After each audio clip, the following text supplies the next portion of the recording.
I always figured if I died young, it would be something epic. Dragon attack, magical explosion, maybe choking on pizza during a world record dungeon run. But no one would know because my headset would muffle the sounds of my tragic end.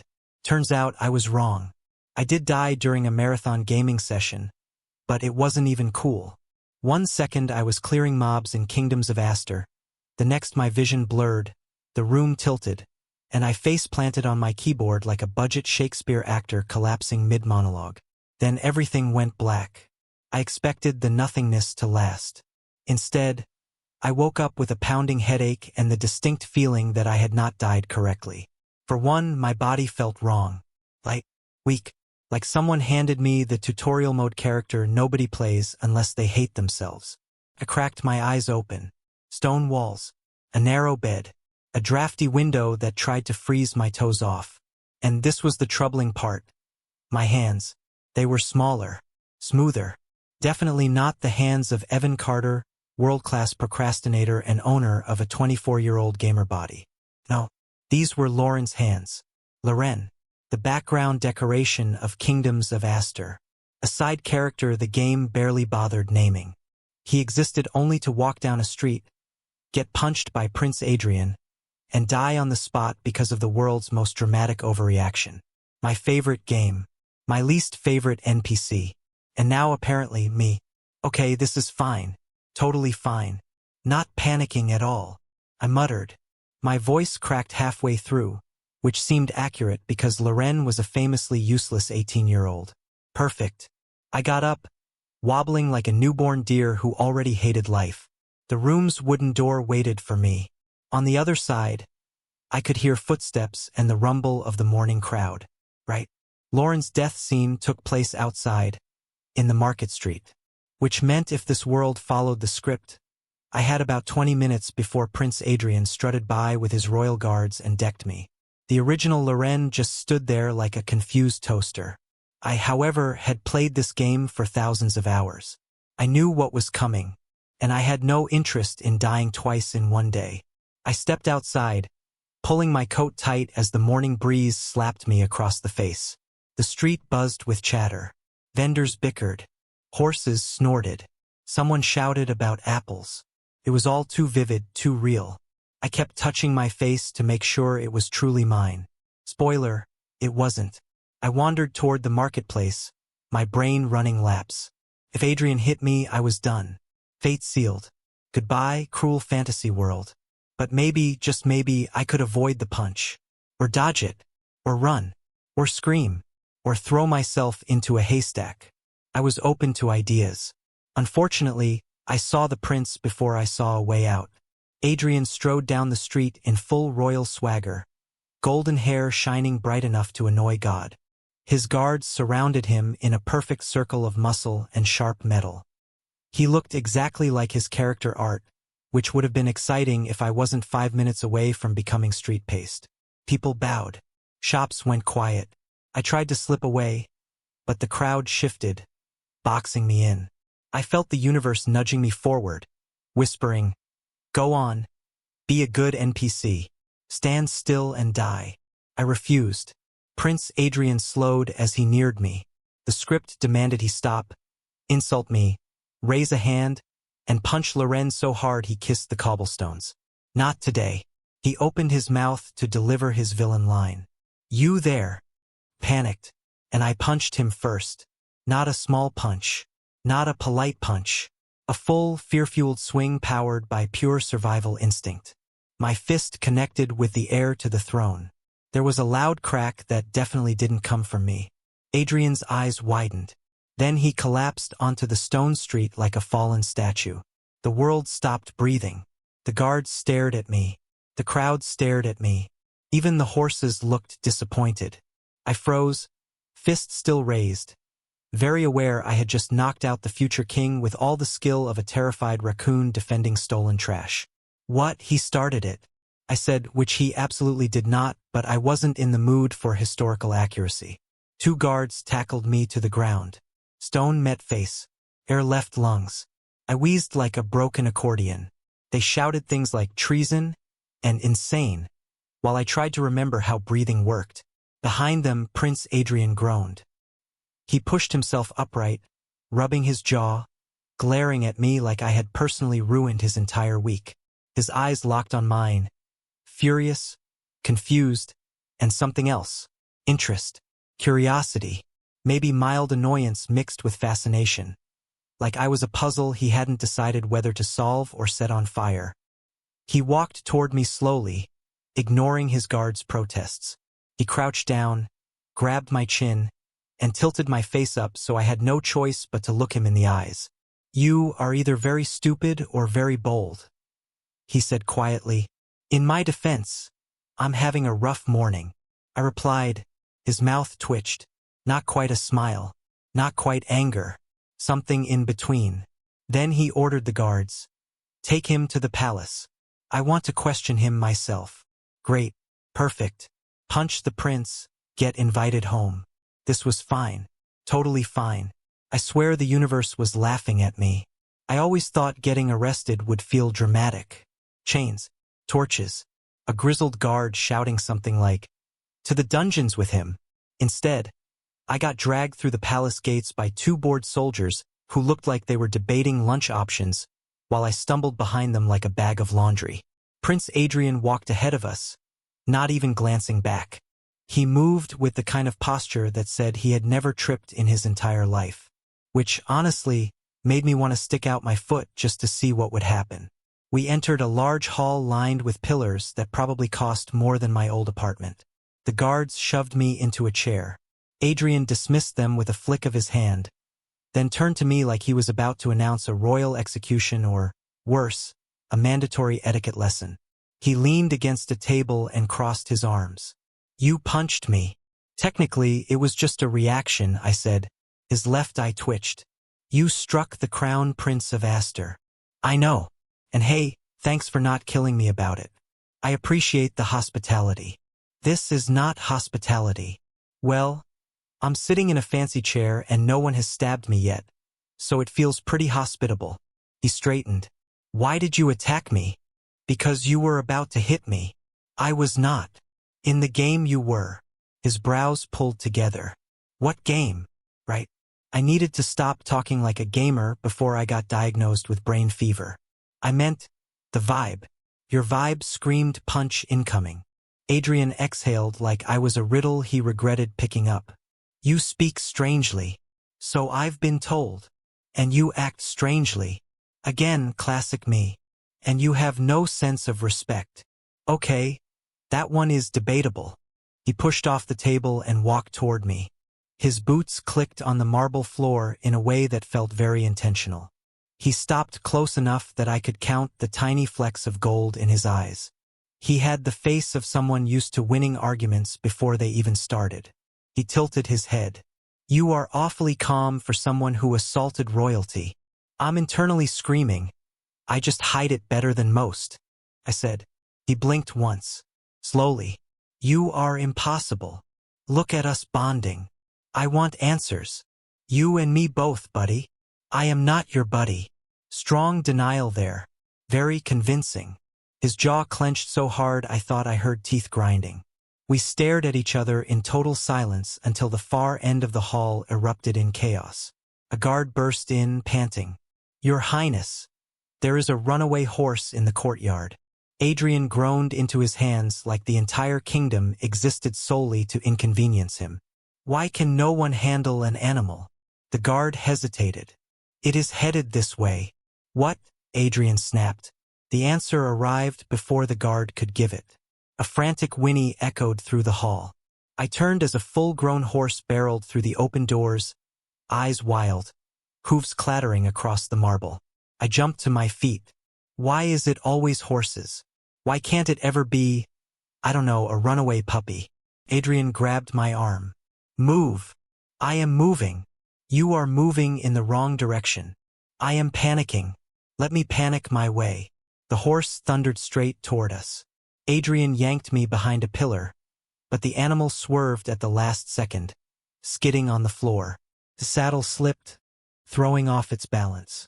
Toppled sideways right toward, us. Adrian shoved me again. I grabbed his arm. Neither of us moved fast enough. We dodged the horse but not each other. Our heads collided. Hard. Then our mouths collided. It was not a kiss. Absolutely not.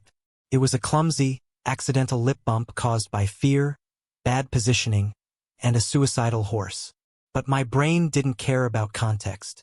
It just screamed, "You touched the prince's mouth, oh my God, you touched the prince's mouth." We sprang apart like we'd been electrocuted. Adrian's face was red. Mine was, well, my entire soul was red. He cleared his throat. "That did not happen." "Nope, never happened. Not even a little." I said immediately, "Good. Great." We stood there refusing to look at each other. A stable boy ran in, grabbed the horse's reins, apologized 50 times, and dragged the animal back outside. The hall fell quiet again. Adrian brushed imaginary dust off his sleeves. "We will forget this incident." "Already forgotten. I don't even remember what we're talking about," I said. His ears were still red. "Excellent." We stared at opposite corners of the ceiling like two guilty teenagers caught doing something mildly scandalous. Finally, Adrian spoke without meeting my eyes. "You are coming with me." "I am." That was not a question. Still sounded like one. He shot me a withering look. "You are insufferable." "Thank you. I try." He exhaled long and slow. "You will stay in the palace until I decide what to do with you." My voice slipped out before I could stop it. "Hopefully something that doesn't involve more horses." He gave up on responding, which honestly felt like a win. The prince turned and gestured for me to follow. His steps were stiff, like he was fighting the urge to run away from the memory of our accidental collision. I walked behind him, trying very hard not to think about it myself. It didn't work. So far, my new life had involved death, reincarnation, assaulting royalty, getting arrested, and accidentally kissing said royalty. And based on Adrian's expression, this adventure was just getting started. Waking up in a palace bed should feel luxurious. Silk sheets, soft pillows, the faint smell of expensive soap. Instead, I woke up feeling like someone had parked a wagon on my spine. Apparently Lauren's body had never met a mattress that did not double as a torture slab. I sat up, rubbed my eyes, and stared at the glowing blue text floating over my head. Yes, floating text, like a real in-game quest notification. New quest, border disturbance. Difficulty, unknown. Reward, classified. I pointed at it and muttered, "You do not exist." The text did not care. Pulsed once, as if mocking me, then flickered out. This quest was not in the original game. Nothing about border disturbances appeared until halfway through the story, and even then it involved a different region. So why was it showing up now, right after I popped into Lauren's worthless life? I needed answers, which meant tracking down the prince. Unfortunately, Adrian found me first. He stormed into my room without knocking. The door slammed open with the dramatic flair of a man raised on power and irritation. "Get dressed. You are coming with me." That is a bold greeting, no good morning. "No, how is your head after yesterday's horse-induced trauma?"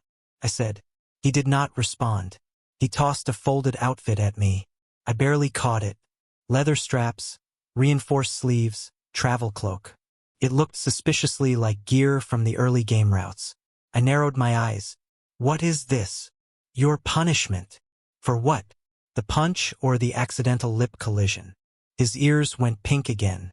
"For the punch. Right? Sure. We leave within the hour. You will join the border investigation team.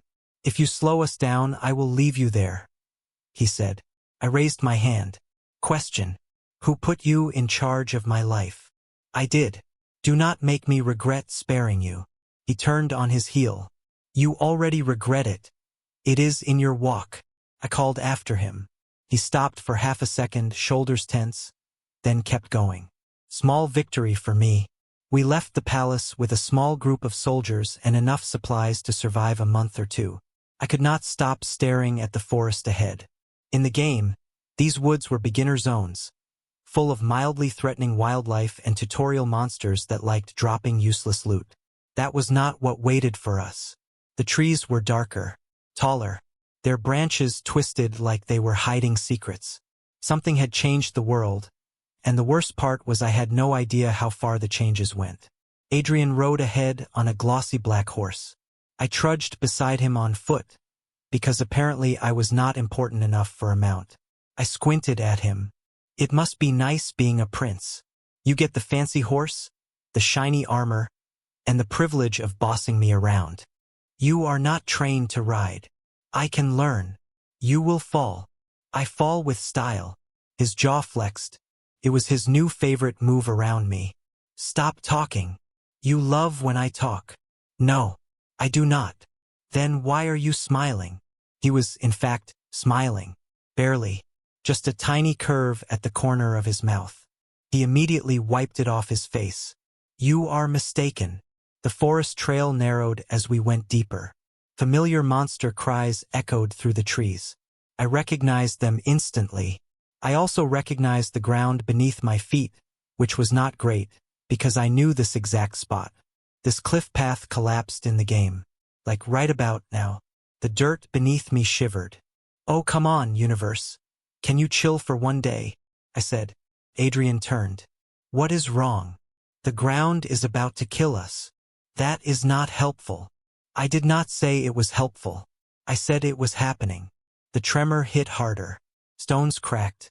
Birds screamed from the treetops. I lunged forward and grabbed Adrian's reins. Move. He frowned. Unhand my horse. No time. The cliff dropped out from under us. The world flipped sideways. Dirt and roots gave way. Soldiers shouted behind us. Adrian lost control of the reins and pitched forward. I grabbed his arm, he grabbed mine, and we tumbled down the slope together, rolling through mud and leaves until we slammed into a fallen log. He groaned. I groaned louder, because I wanted him to know I suffered the most. He pushed himself up. Explain. Now. There was a cliff collapse in the game. This is where it happened. So you knew. Yes and no. Mostly yes, but also no. It is complicated. He stared at me like I had grown a second head. You speak nonsense. And yet my nonsense saved your royal face from eating rocks. He hated that. I could see it in the way he blew out a breath through his nose.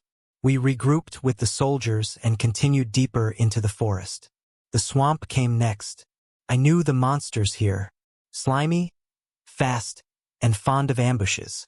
When the first one lunged from the muck, I shoved Adrian aside. A claw swiped the air where his torso had been. He landed in the mud with a dramatic splash. I had that under control. Sure you did. I did. You screamed. I did not scream. You definitely screamed. It was a battle yell. Sounded like a terrified goat. His glare could have cut through steel. 3 more creatures burst from the swamp. The soldiers panicked. Adrian drew his sword, ready but outnumbered. I grabbed a broken branch. Time for gamer instincts. Try not to die. We fought side by side. Adrian moved with sharp precision. I moved with chaotic luck. Somehow the monsters fell. Adrian was breathing hard, staring at me like he was trying to solve a puzzle that kept mocking him. You have skill, he said grudgingly. I know. You should not. Wow. Compliment withdrawn. By sunset we reached the river, where the final surprise waited. A massive serpent rose from the water, scales glistening like molten emerald.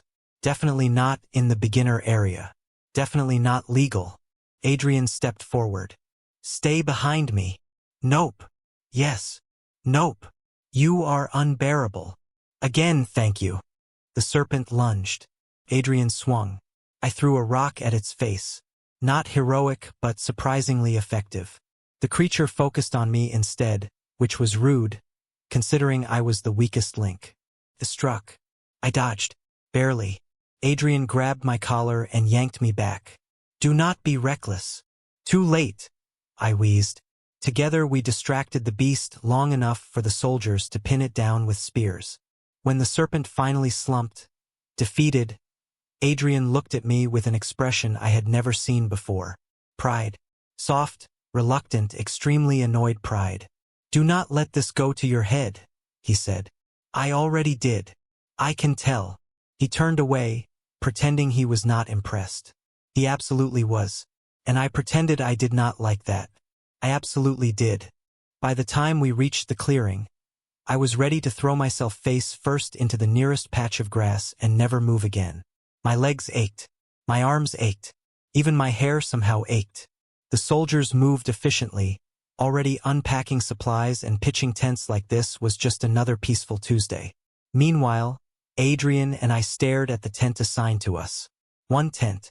Apparently, punishment now meant forced roommate situation with the prince who hates my mouth for several reasons.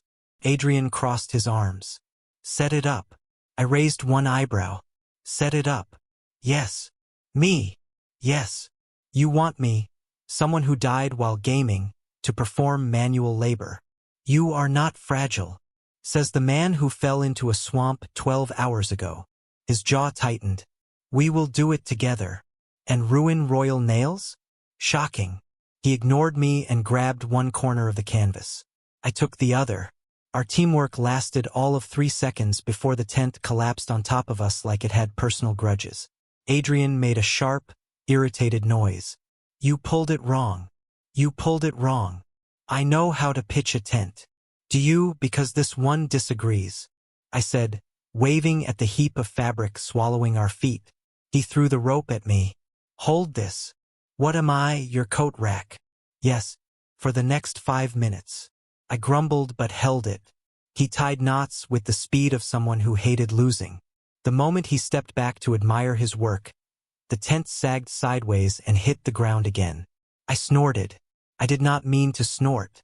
It just slipped out like joy escaping my soul. His eyes narrowed dangerously. Say one word. I would never, but your tent performance speaks for itself, I said. He looked like he was debating prison for me. Unfortunately for him, the sky chose that moment to crack open. Rain poured down in sheets. Cold, hard, loud. Soldiers scrambled for cover.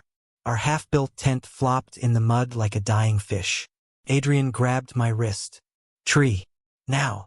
Is that an order or a suggestion? Both. We sprinted to the edge of the clearing and ducked under a massive oak. Its branches shielded us from the worst of the rain but not the cold. The wind bit through my clothes fast, and I shivered so hard my teeth clicked. Adrian noticed. He unclasped his cloak. For a second, I thought he was handing it to me. Wrong. He swung it around both of us. Both of us. We will share it, he said, like this was completely normal and not the single most intimate thing he had ever done in front of people. I almost choked. Bold move, Your Highness. Do not let it go to your head. It already sprinted there. He sat beside me, back against the tree trunk. I slid down next to him, trying not to think about the warmth radiating from his side. I failed. He kept one arm raised to hold the cloak up. His shoulder brushed mine every time he adjusted. We sat there for a while, listening to the rain hammer the ground. Eventually my body relaxed despite the cold. His breathing was steady. His presence annoyingly warm. My head dipped, then dipped again, then landed square on his shoulder. I didn't mean to fall asleep on him. It just happened. Blame the weather. Blame exhaustion. Blame the universe's long-running joke at my expense. Adrian stiffened, clearly fighting the urge to shove me off. Then, slowly, he let out a breath. His shoulder loosened. He did not push me away. I drifted in and out of sleep, vaguely aware of his steady heartbeat under the layers of fabric. When he shifted, I shifted with him, cheek brushing his collarbone. He froze. I think he tried to move me gently, but his hand slipped. His thumb grazed my jaw. My head tilted, and before either of us understood what was happening, his lips brushed the corner of mine. Super quick, barely there, but real. We jerked apart like lightning hit the tree. I blinked hard. Did you? No, he said immediately, staring straight ahead. It felt like it was nothing. I mean, it was nothing, he repeated, voice tight. We sat stiff as statues, pretending 2 seconds ago we had not accidentally collided mouth to mouth under a thunderstorm while wrapped in one cloak like some tragic romance painting. The rain softened. The wind eased. My heart did not. He cleared his throat. Do not fall asleep on me again. No promises. And do not mention this. What am I not mentioning? He exhaled slowly. Good. Silence crept back in, heavier than before. The storm eventually passed, and the soldiers rebuilt the tents. Adrian stood, brushed off his cloak, and stepped out from under the tree. He didn't look at me as he spoke. Evan, come. His voice was steady. Too steady. Only someone trying very hard to hide something sounded that steady. I followed him. Also steady. Also failing. Because if the tension before had been annoying, now it clung to us like static. Every glance lasted too long. Every silence felt loaded. Every time our hands brushed when passing supplies, we both pretended nothing had happened. And I had the sinking feeling the universe was far from done making things awkward. In fact, it was only just getting started. Returning to the capital should have felt like victory. We survived a collapsing cliff, swamp monsters, and a serpent that clearly hated its job. We deserved applause, medals, maybe a parade with snacks. Instead, we arrived to guards shouting orders, servants running in a panic, and nobles whispering behind embroidered fans like gossip was their national sport.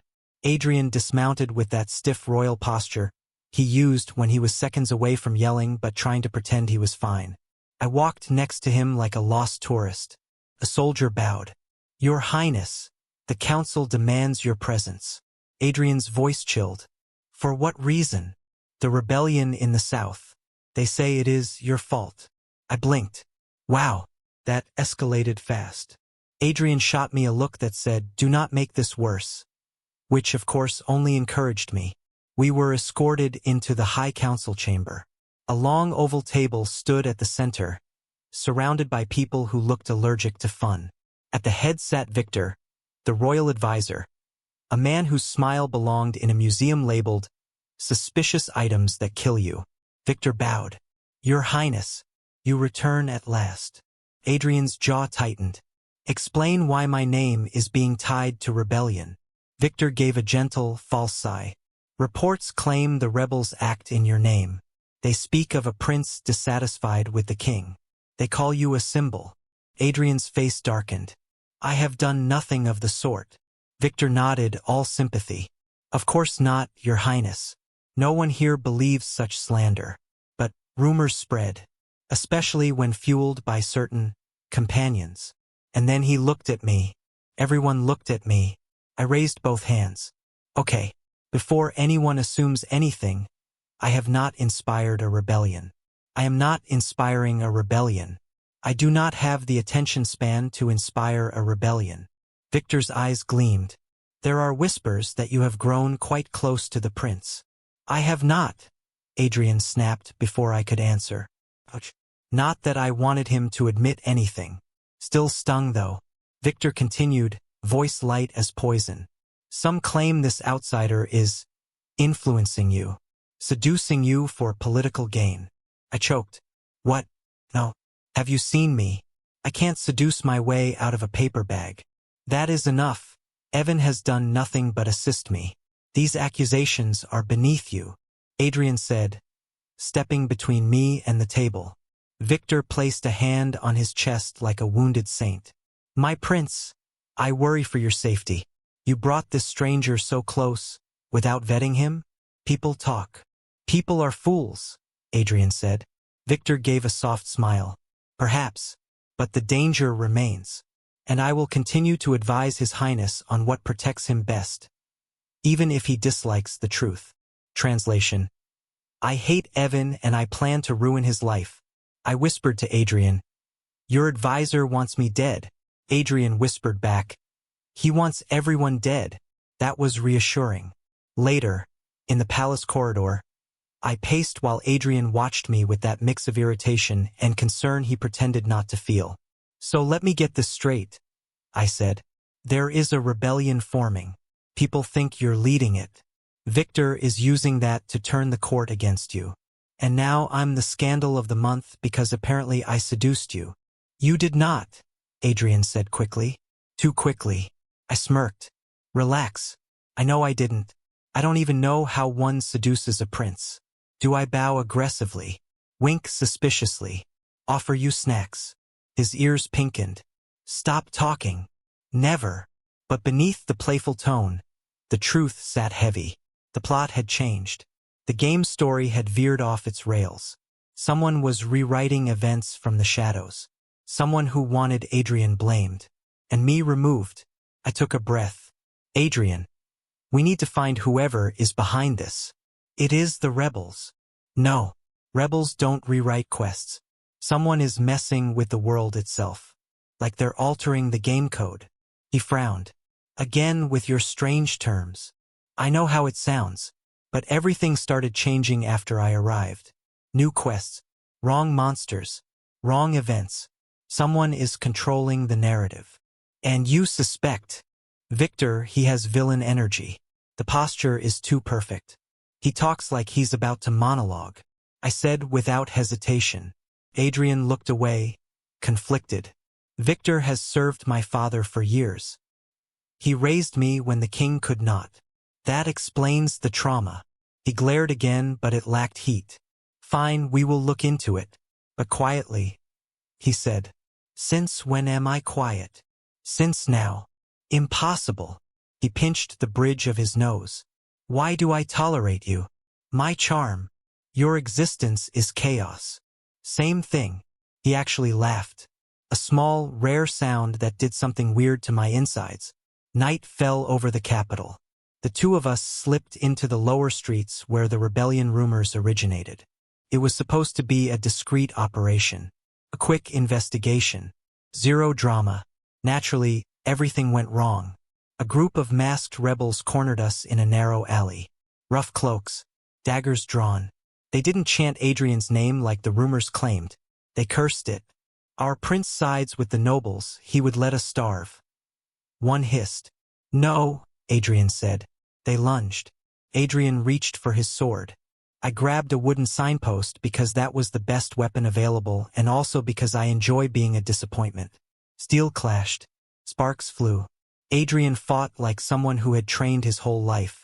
I fought like someone who had watched too many fantasy cutscenes. Still, we held our ground. I dodged a blade and smacked a rebel in the face with my sign. Sorry. This is not personal. Actually, it is very personal. Stay down. Adrian parried 2 attacks at once. One rebel nearly got behind him. I kicked mud into the guy's eyes. Adrian gave me a sharp look. Be careful. You be careful. You are surrounded. So are you. This is not a competition. It always is. His expression said, not now, Evan. The rebels regrouped. One raised a flare. Bad sign. More footsteps echoed down the street. We need to move, Adrian said. Great idea. Wish I had thought of it. We ran together, turning down alleys, dodging crates, sliding across wet cobblestones. The rebels chased hard, shouting for reinforcements. Adrian grabbed my wrist and yanked me into a side archway, pulling me flush against the wall with him. We stood chest to chest, breathing hard, shadows flickering as rebels passed inches from us. His hand stayed on my wrist.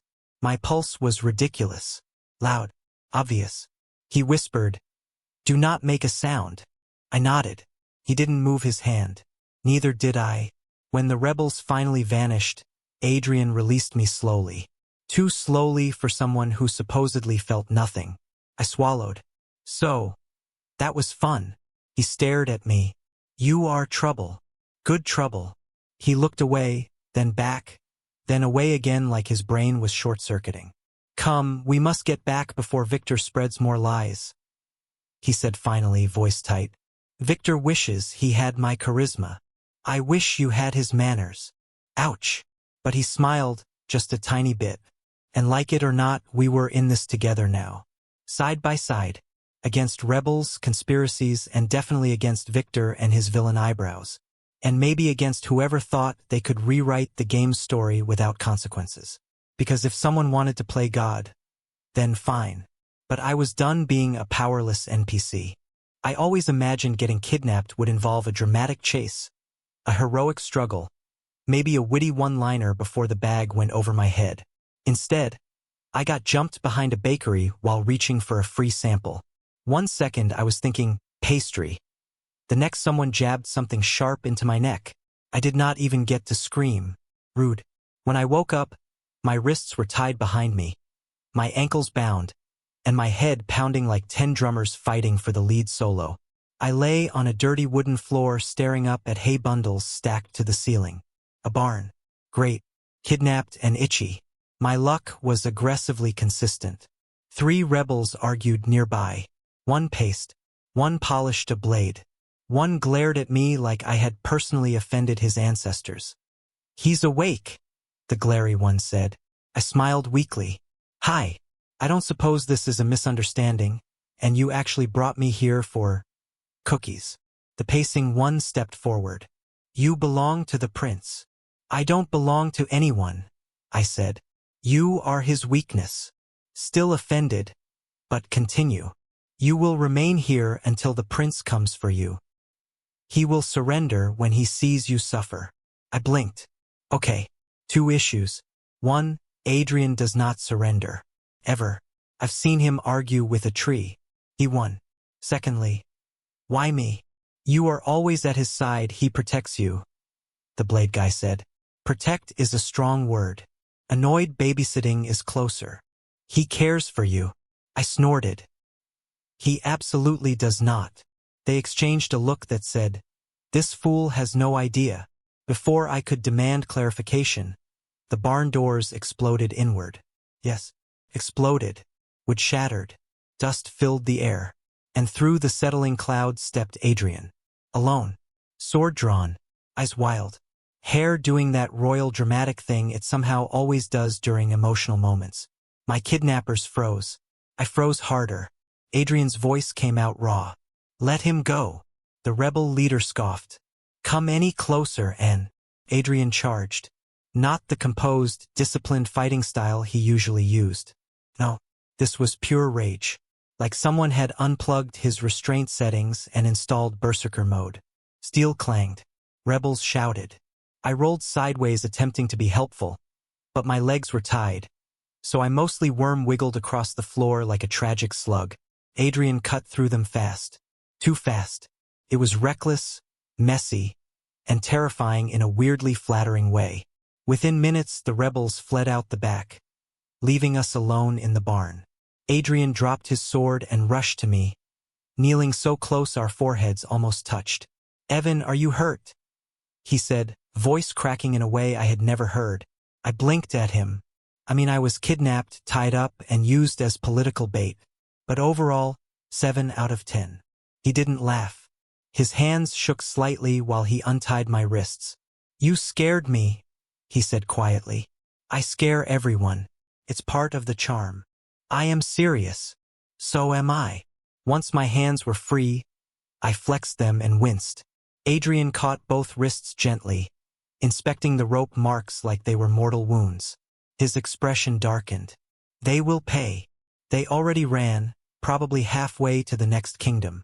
I said, "I will follow. I won't let you. You cannot stop me. I can annoy you until you lose focus."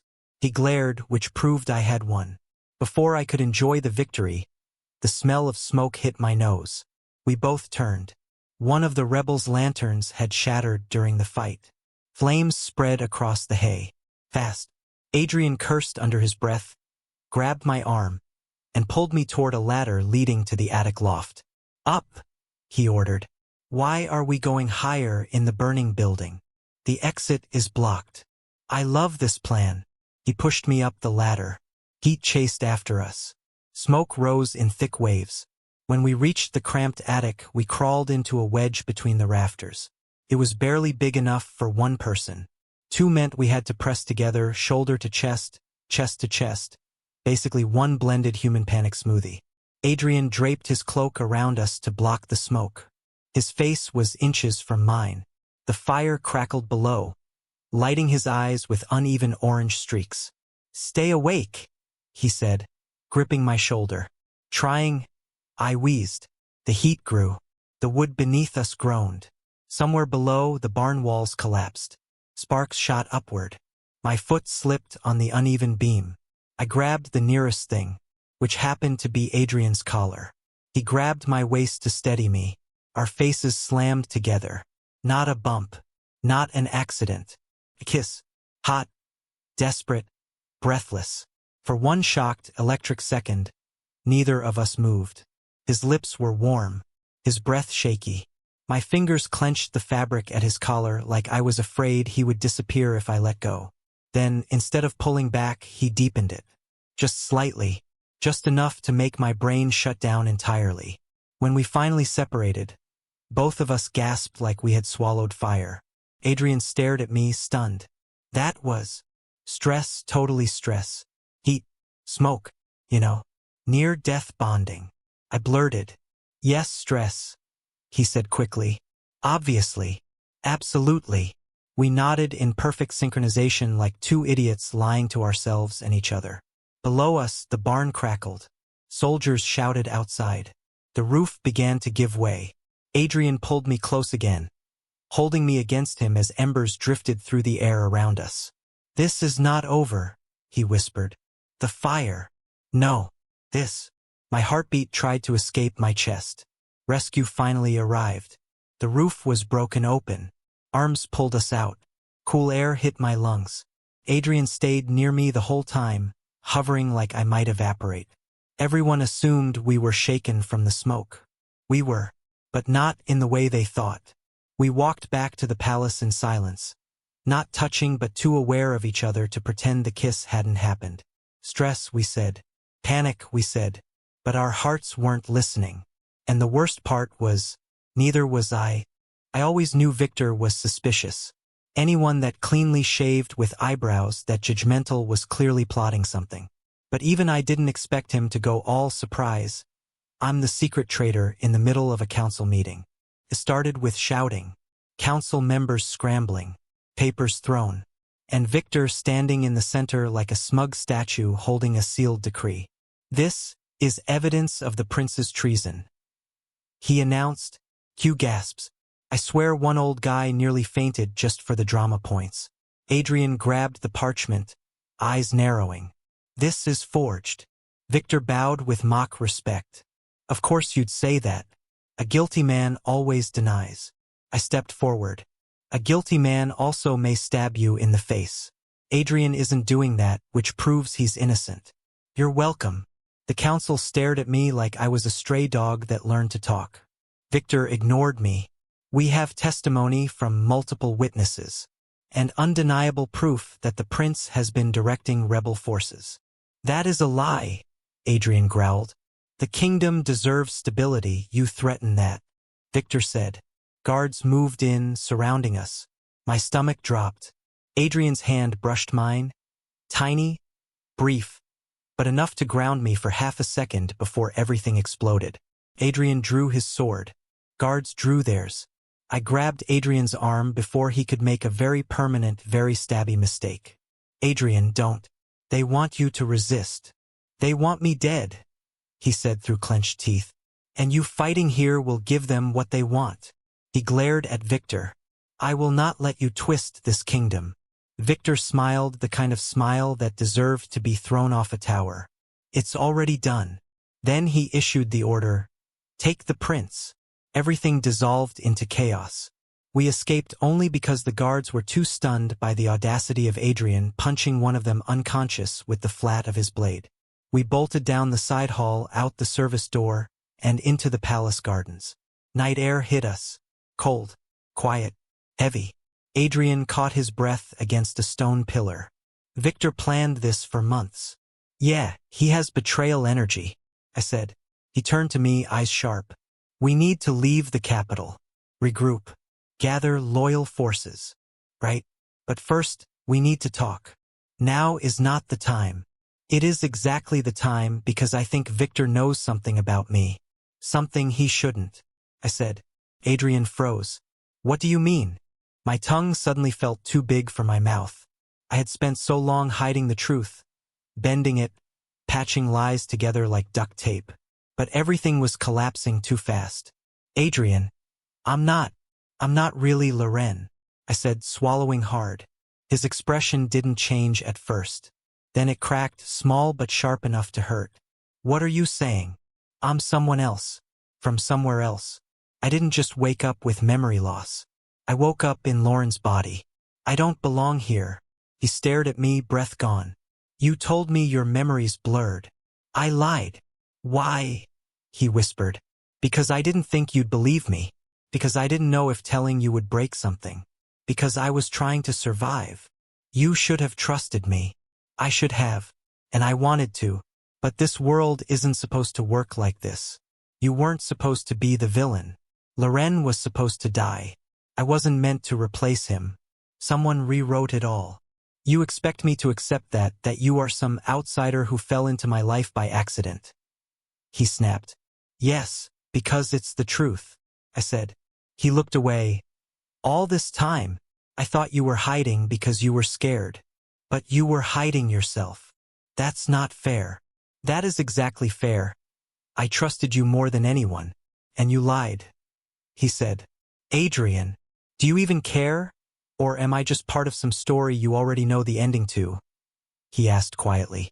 His words hit with the force of a full-speed carriage.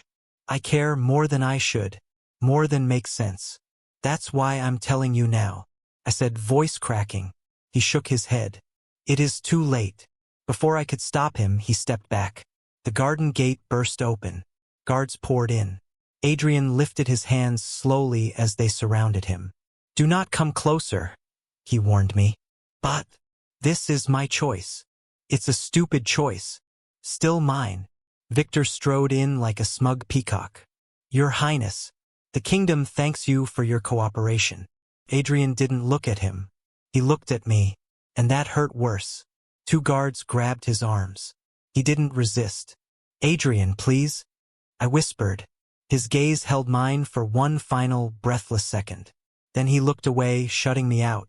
They dragged him off. I didn't move until the torches faded and the garden fell silent again. Then the tears hit. Hot, sharp, infuriating. I punched the pillar beside me. Stupid prince. Stupid kingdom. Stupid reality. I wanted to scream, but screaming wasn't going to fix anything. I wiped my face and straightened. Fine. If you're going to walk into a trap like a noble idiot, then I'll save you like an even bigger idiot.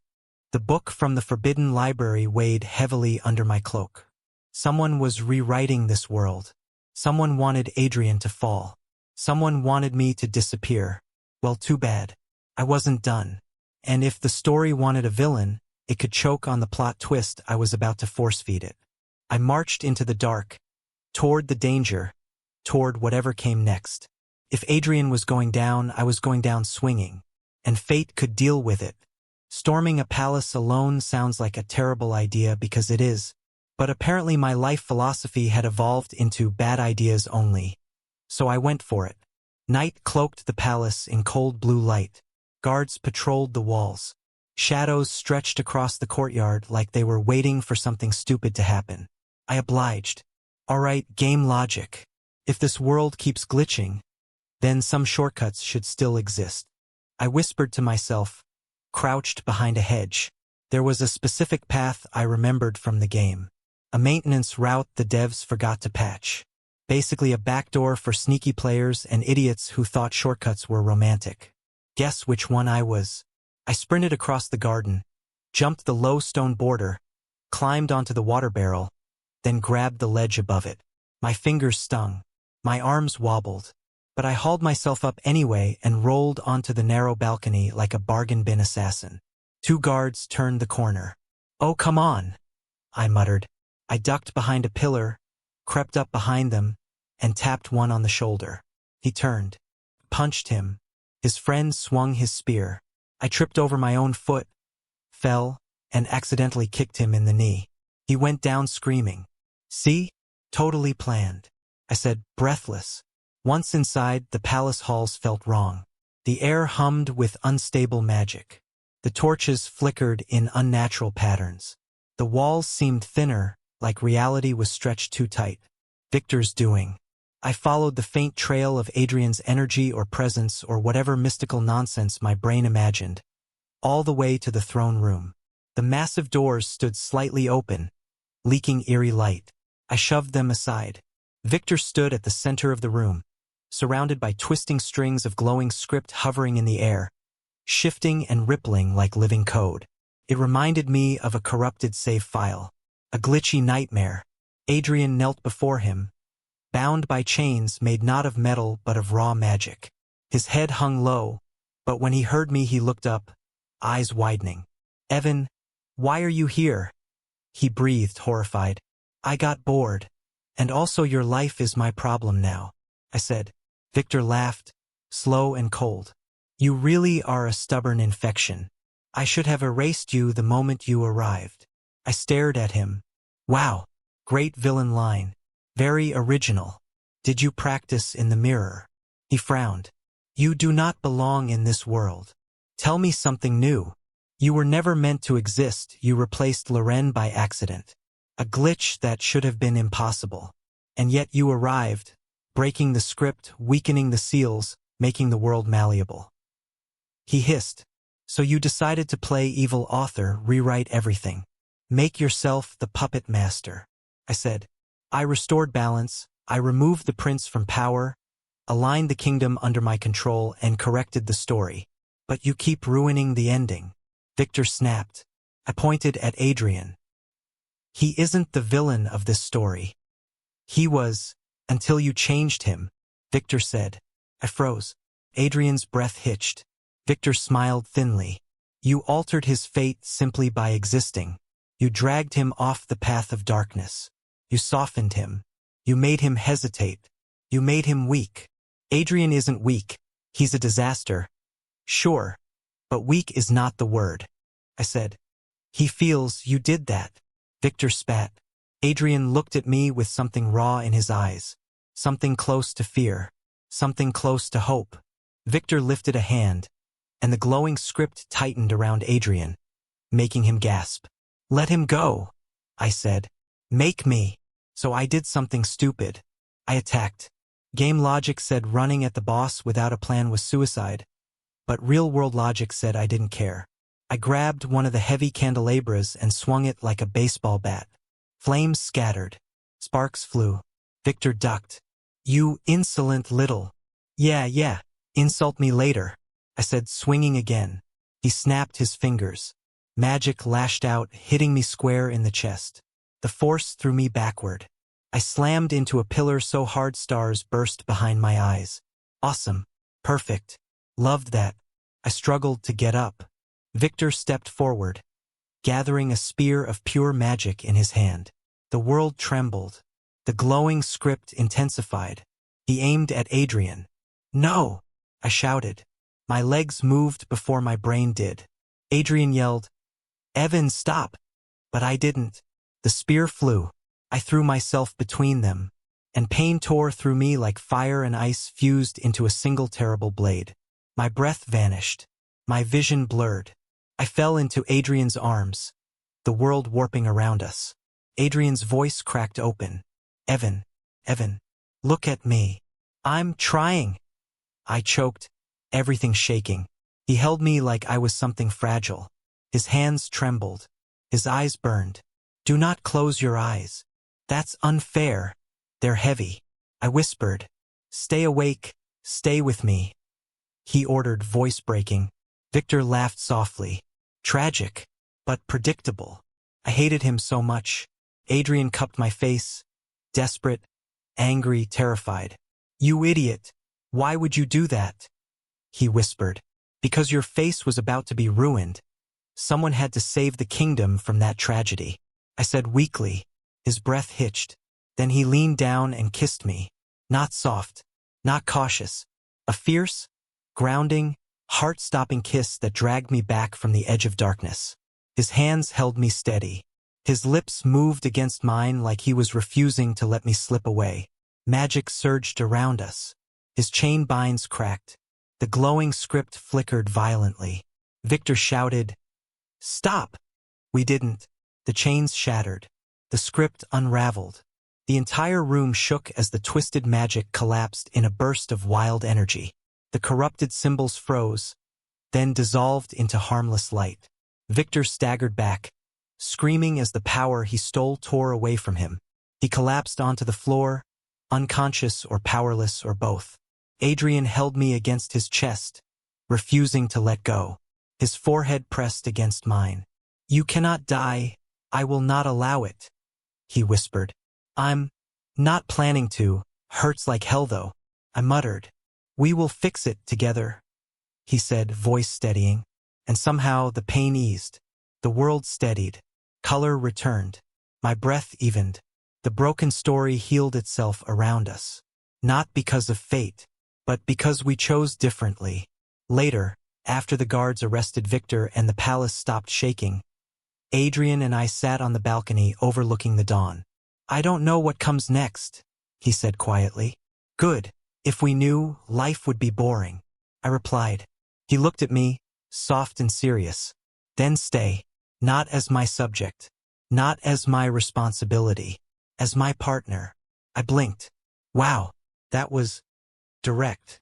Was it unwelcome? "No, it's perfect," I said, heart pounding. He threaded his fingers through mine. "Where do we go now?" I grinned. "Anywhere we want. Away from scripts. Away from destiny. Maybe start with a vacation that doesn't involve monsters or conspiracies. And after, we write the rest ourselves." Adrian leaned in, kissed me slow this time, warm in the rising light. A new story. Our story. One we chose together.